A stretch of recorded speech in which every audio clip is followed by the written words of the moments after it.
Hey YouTube, welcome to my channel and welcome to another video on modding my Mustang. Let's go.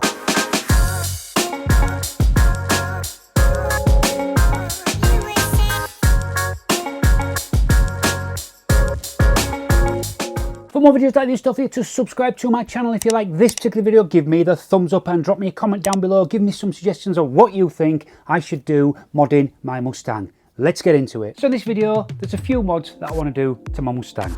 Number one is I want to replace my Plasti-Dips 5.0 chrome badges with official Ford black badges. So that's number one.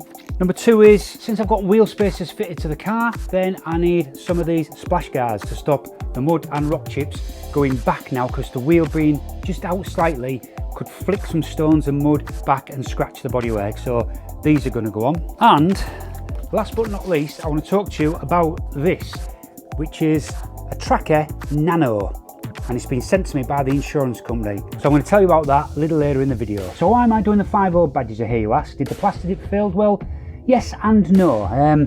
The Plasti-Dip is looking good and it's still pretty solid there today, apart from a couple of little edges. So these occurred when I had my car ceramic coating, because when they had to do the paint correction and all the polishing, they just caught the edge of the badge and they just actually took away some of the Plasti-Dip.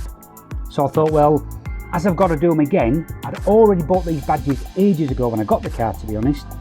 I might as well get these fitted and get these ones removed. So for this job, I'm going to need some masking tape, a heat gun, some panel removal tools. So first of all, let's mask up around the 5.0 to save me damaging the paintwork when trying to go.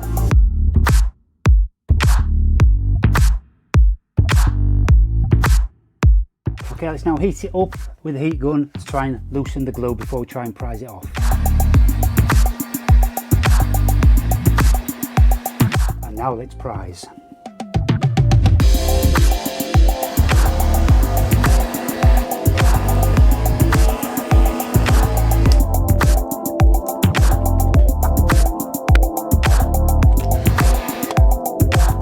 So now we need to remove the old glue.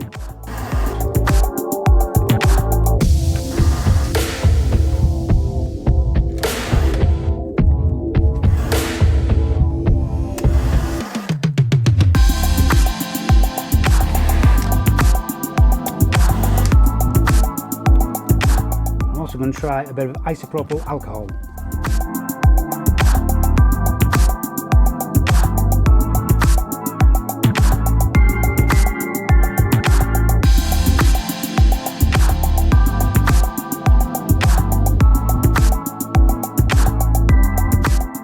And that's it. Isopropyl alcohol wins hands down on getting that stuff off. Now I'm going to remove this. This was just purely so I didn't get any around this, which has all been ceramic coated, so I can peel this off now. The new badge has got locating tabs, so it fits perfectly in the place it's supposed to be.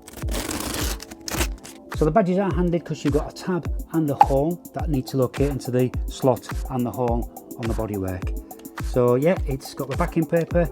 All we've got to do is peel this off and stick it in the right place. And that is lovely. So I'm going to go do the other side and I'll get back to you for the next job. Okay, so the next little mod I'm going to do is these Splashguards for the front wheels. So let me just show you where these are going to fit. So I'll turn the wheel outwards just so I've got some access.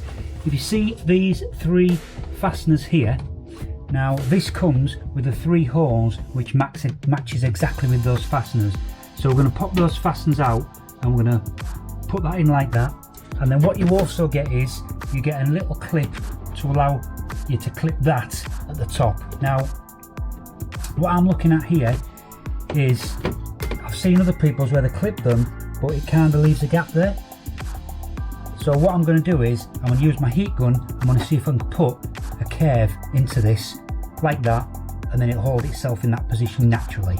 So I've decided this bucket's got a nice curve to it, so what I'm going to try and do is heat this up and see if we can get it to curve around there like that.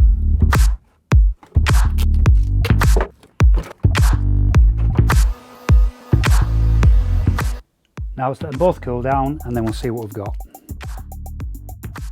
They kind of stay into the wing now, so that's really good. So let me now show you how they fit on the car. So first we need to remove these three fasteners. So we just need to get them up a little bit, and then get the panel removal tool in, and they just pull out like so. You can then take that out.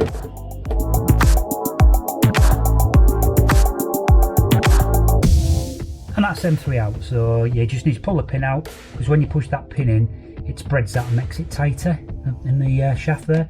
So pull it out and then they just pop out. So now just need to line it up with those three holes. So what I'm going to do is remove the cover plastic. And then you can just use the first one. Pop that back in.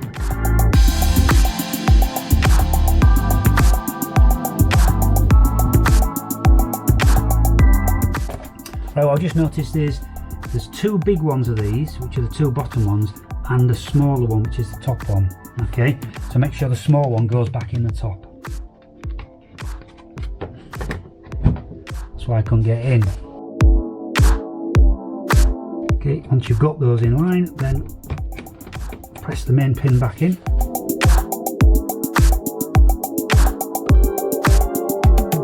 So I may just need to hammer these in to get them all the way in, because the hole behind is a little bit lower than this plate, so the outer part wouldn't go all the way in, but tapping them in with a hammer certainly has, and that is on absolutely rock solid. That is never going to come off.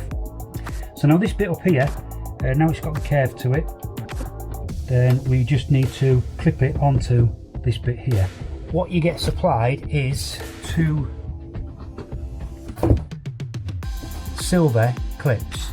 So what I've done these, I've plastered it these, so now they're black, so when I put them on, you won't be able to see them.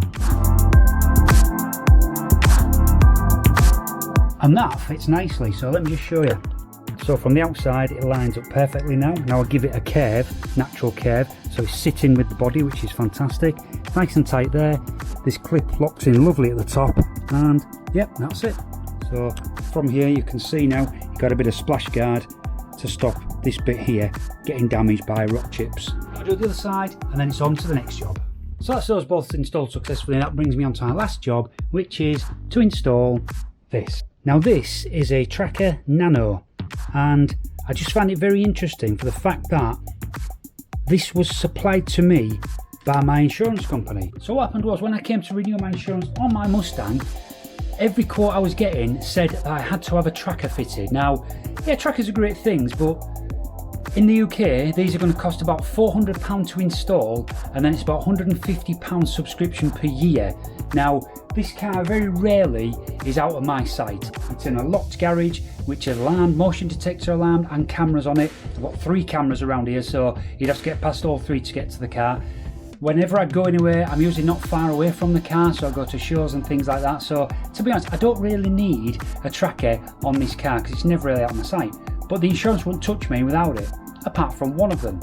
On one insurance, I can't remember the name of it, but it was an LV insurance, and they basically said, yep, we'll insure you, it's not a problem, and you must install this Tracker Nano in your car for the insurance to be valid. So brilliant, I'm happy with that. So they supplied it free of charge to me, and it's just a little unit that you hide in your car, and it's got I think it's got a SIM card already in it. So I've got to turn it on, I've got to enable the SIM card, make sure it goes live before I actually then hide it somewhere in my car. I'm not going to show you where I hide it, I'm just going to show you the turn on and the configuration process. So you can see here, the first stage is we need to write the vehicle registration and your device IMEI number on your Tracker welcome card. So here's the welcome card. I've filled out that, but obviously I'm covering it up for security reasons.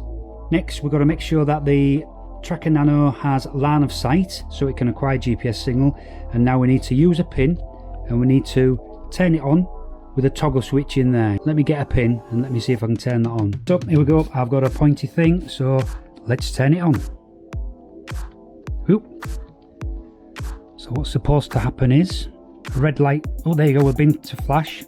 So once it's got the network signal, it's saying that that should stop flashing, and then it'll turn off after 30 seconds. Oh, there we go, so that's now established, so that's now connected onto the network. So next thing, once I've successfully done that, then I need to use this that's supplied with it to cover it. So we're covering the toggle switch, so we're going to be covering it like that. There we go, protective wrap in place. So now, install device, please make sure top of the unit where the light is located is facing upwards. Fit to a flat secure surface, away from vehicle radio, etc. Not in the glove compartment, obviously. So you do get some Velcro pads, so you can always put a pad on there and just stick it to a surface somewhere, which is probably what I'm going to do. So let me go now and hide that in my car and then get back to you. So that's it, I've now hidden that in my car somewhere.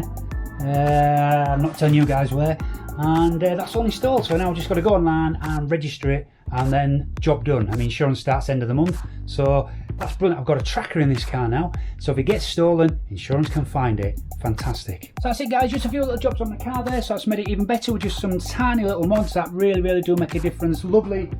Loving these 5.0 badges on the side now. I wish I'd probably done them from day one, but I wanted to play with a plastic dip, and you need to use a plastic dip for the hose, because that is a pain to get the hose out, whereas the 5.0, it came off easier than I thought it was going to come off, so I'm glad I've done those now. So they are absolutely brilliant. And the Splashguards as well, now they're installed, so that's just stopping any rock chips going down the side of the car. So well happy, and I've got a tracker. So yeah, all good stuff. So thanks for watching, hope you did enjoy this. If you did enjoy this, and please subscribe to my channel and give me the thumbs up for this video. So until the next time, stay safe.